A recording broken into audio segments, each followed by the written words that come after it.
Still with security matters in Nigeria, the federal government there says it has invited Kaduna-based Islamic cleric, and that's Sheikh Ahmad Gumi, over his comments on the activities of bandits in the country. Now, this was disclosed by the Minister of Information and Orientation, Mohammed Idris, on Monday while addressing journalists at the State House, Abuja.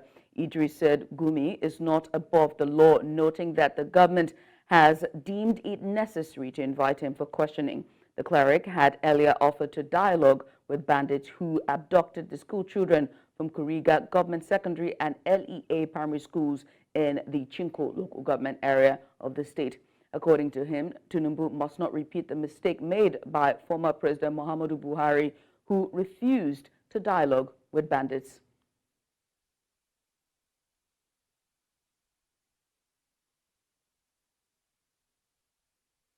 And joining me now to discuss this further is Public Affairs Analyst Katch Ononuju. And Katch, let me say happy midday to you. Good afternoon to you. Katch, are you there? I'll try to make that connection. Katch. We're going to move on. We'll try to make the connection with Katch in our subsequent bulletins. But still on security matters, Nigeria has been marred with insecurity in the last few years, leading to the death of thousands of people and displacement of many in different regions of the country.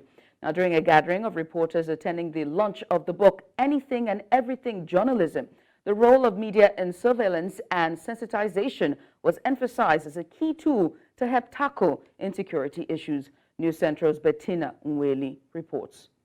The media has been accused of contributing to the worsening state of insecurity and conflicts in Nigeria due to their pattern of reportage, which primarily aims at maximizing profit by manipulating the audience.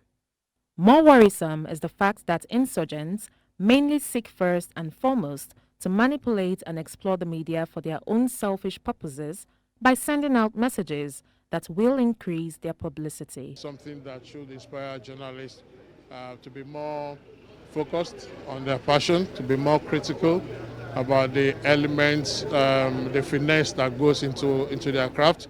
And I think much more importantly, to be able to build a new, what I'll call a new crop of journalists that will build a sustainable future for the profession. Even in the developed world, even in England, in America, if anything happens, even to the president, you can see that the Princess of Wales, she had cancer and it was announced. The Prince of Wales, the King. You see, the point is that we must always allow people to be informed. If you don't give information to Nigerians, then you are forced to allow them to start carrying unnecessary rumors. Speaking on the spate of kidnap and insecurities in the country, Dakuku Peterside had this to say about the role of the media.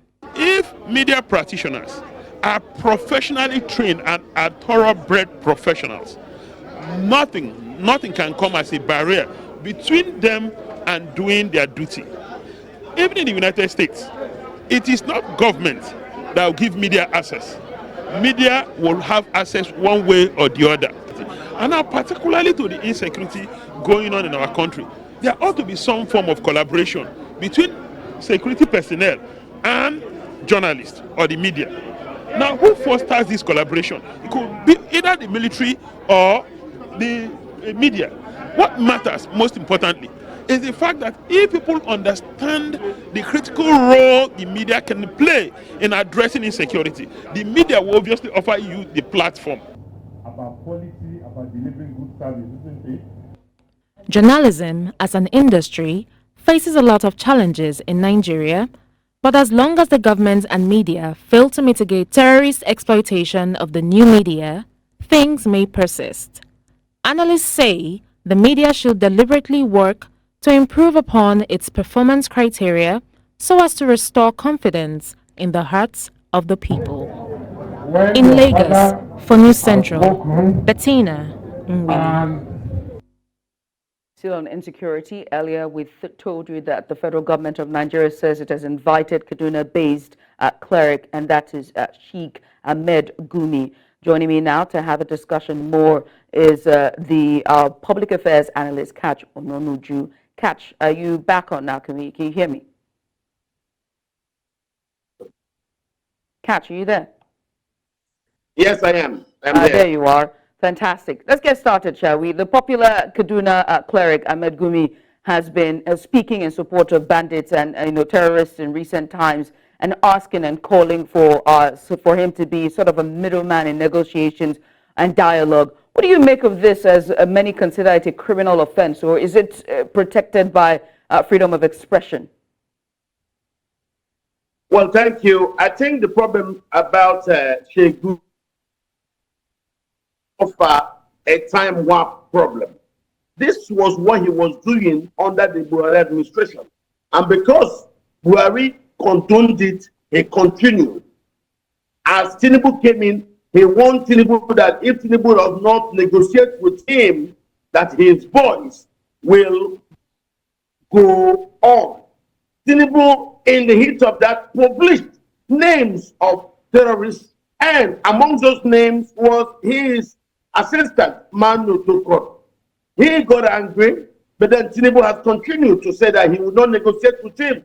Whether you like it or not, Gumi is a terrorism enabler and a terrorism sympathizer. He sees it as a business. Well, and while we try to make the connection, you're watching News Central now. We'll go on a short break. Katch, I understand you're back. Are you back on now? We'll go on a short break. Stay with us. Don't go anywhere.